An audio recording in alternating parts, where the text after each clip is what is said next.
તો ઉત્તરમાં આફતની વાત કરીશું। હિમાચલ પ્રદેશના મંડીમાં પણ તબાહીના દ્રશ્યો સામે આવી રહ્યા છે। મંડીના પદ્ધરમાં વાદળ ફાટવાની ઘટના આજે સામે આવી છે। મંડીના થલટુખોડ ગામમાં 9 લોકો લાપતા થયા છે અને આ તબાહી વચ્ચે એક વ્યક્તિનો મૃતદેહ મળી આવ્યો છે। 35 લોકોને રેસ્ક્યુ કરીને બચાવી લેવામાં આવ્યા છે। મંડીમાં રેસ્ક્યુ માટે એરફોર્સને પણ એલર્ટ કરી દેવામાં આવ્યું છે। મંડીમાં દેખાયું બિયાસ નદીનું રૌદ્ર સ્વરૂપ। તો આપ જુઓ વાદળ ફાટવાની જે ઘટના સામે આવી છે, અલગ અલગ જે વિસ્તારો છે અમે આપને બતાવી રહ્યા છે। મંડી હિમાચલ પ્રદેશના આ દ્રશ્યો છે। જે બિયાસ નદી છે તે ગાંડીતુર બની છે અને તેનું જે જળ સપાટી છે સતત વધી રહી છે।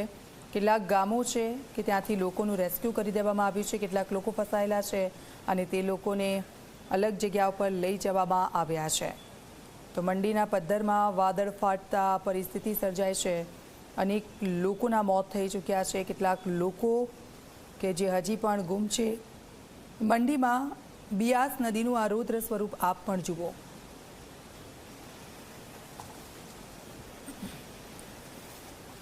તો હિમાચલ પ્રદેશના અલગ અલગ વિસ્તારોમાં આ પ્રકારની પરિસ્થિતિ છે। કેટલીક જગ્યાઓ પર મકાનો ધરાશયી થઈ રહ્યા છે। શાળા, મકાન, તમામ જે વસ્તુઓ છે તેના પર કુદરતનો કહેર જોવા મળી રહ્યો છે। જે વાદળ ફાટવાની ઘટના સામે આવી છે તેના કારણે આ પરિસ્થિતિ ઊભી થઈ છે। સૂચનાઓ લોકોને આપવામાં આવી છે નદી કિનારાના વિસ્તારોથી દૂર રહેવાની અને સુરક્ષિત સ્થળે જવાની લોકોને સૂચના આપવામાં આવી છે। મંડીના થલટુખોડ ગામમાં સતત પાણીનો પ્રવાહ વધી રહ્યો છે અને આ બધાની વચ્ચે 9 લોકો લાપતા છે। બિયાસ નદીનું રૌદ્ર સ્વરૂપ આપ પણ જુઓ। ખળખળ વહેતી બિયાસ નદી કે જે હિમાચલનું એક સૌંદર્ય કહી શકાય અને આ બધાની વચ્ચે અત્યારે વાદળ ફાટવાની ઘટના છે અને તેમાં બિયાસ નદીનું આ રૌદ્ર સ્વરૂપ। હિમાચલ પ્રદેશમાં મેઘરાજાનું તાંડવ। હિમાચલ પ્રદેશમાં અનેક જગ્યાએ વાદળ ફાટવાની ઘટનાઓ છે। 3 અલગ અલગ દ્રશ્યો આપ જુઓ। કુલુ, મંડી અને રામપુરમાં વાદળ ફાટ્યા છે। વાદળ ફાટવાને કારણે તબાહીના દ્રશ્યો સામે આવ્યા છે। તો મનાલીમાં પણ બિયાસ નદી ગાંડીતુર બની। હિમાચલ પ્રદેશમાં તબાહીના કારણે 2 લોકોના મોત થયા છે। આસમાની આફત વચ્ચે 50 લોકો લાપતા હોવાની પણ માહિતી મળી રહી છે। તો તમામ ટીમો છે તે કામે લાગી ગઈ છે અને હાલ આપ જુઓ 3 અલગ અલગ દ્રશ્યો મેં આપને બતાવી રહ્યા છે। શું પરિસ્થિતિ છે ત્યાં રામપુર છે, ત્યાં 32 લોકો લાપતા થયા છે। કુલુમાં પણ એ જ પ્રકારની પરિસ્થિતિ છે। બિયાસ નદીનું જે રૌદ્ર સ્વરૂપ છે તેના આકાશી દ્રશ્યો મેં આપને બતાવી રહ્યા છે।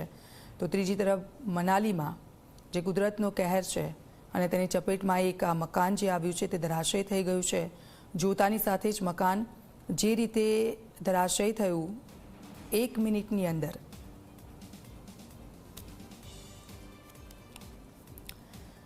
હિમાચલ પ્રદેશ રામપુરમાં પણ વાદળ ફાટવાની ઘટના। રામપુરમાં વાદળ ફાટતા તબાહી મચી ગઈ છે। રામપુરમાં 32 લોકો લાપતા હોવાની માહિતી છે। બચાવ કામગીરી માટે અલગ અલગ ટીમો રામપુર ખાતે પહોંચી છે। પોલીસ, હોમગાર્ડ, ફાયર, આઈટીબીપીની ટીમો બચાવ કામગીરી કરી રહી છે। તો હિમાચલ પ્રદેશ મનાલીમાં ભારે વરસાદને કારણે તારાજીના દ્રશ્યો સામે આવી રહ્યા છે। ભારે વરસાદને કારણે બિયાસ નદી ગાંડીતુર બની છે। નદીના આસપાસના વિસ્તારોમાં તબાહીના દ્રશ્યો છે। નદી નજીકના વિસ્તારોને ખાલી કરાવવામાં આવી રહ્યા છે। હાલ પત્તાની જેમ મકાન ધરાશયી થવાના દ્રશ્યો પણ સામે આવી રહ્યા છે।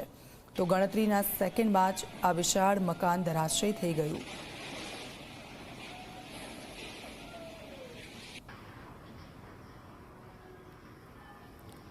તો સતત વરસાદ, વાદળ ફાટવાની ઘટના અને આ પહેલીવાર આવી ઘટના નથી બની, પરંતુ અનેકવાર હિમાચલ પ્રદેશમાં આ પ્રકારની ઘટનાઓ બનતી રહે છે અને તારાજીના આ દ્રશ્યો ફરી એકવાર આપણી સામે આવ્યા છે। ત્યારે એક જ પ્રાર્થના હિમાચલના સ્થાનિક લોકો માટે, કારણ કે અત્યારે તે લોકોની પરિસ્થિતિ આપ જોઈ શકો છો। એક તરફ આ કુદરતનો કહેર છે કે તેમના માથા પર મોત બનીને મંડરાઈ રહ્યો છે। કેટલાય લોકો લાપતા છે, કેટલા પરિવારો છે આ બધાની વચ્ચે વેરવિખેર થઈ રહ્યા છે।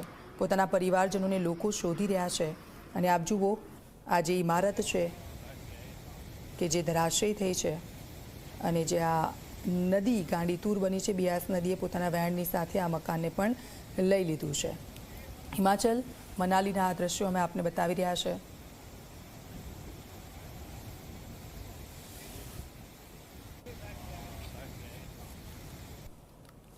તો તો હિમાચલ પ્રદેશ કુલુમાં વાદળ ફાટતા તબાહીના દ્રશ્યો સામે આવ્યા છે. કુલુના મલાણામાં વાદળ ફાટતા તબાહી મચી ગઈ છે.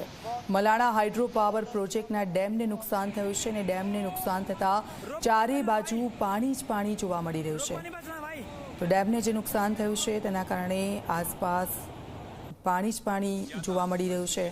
અને આપ જુઓ, બિયાસ નદીનું જે રૌદ્ર સ્વરૂપ છે તેની ચપેટમાં જે પણ આવી રહ્યું છે તેને લઈને આગળ વહી રહી છે આ નદી.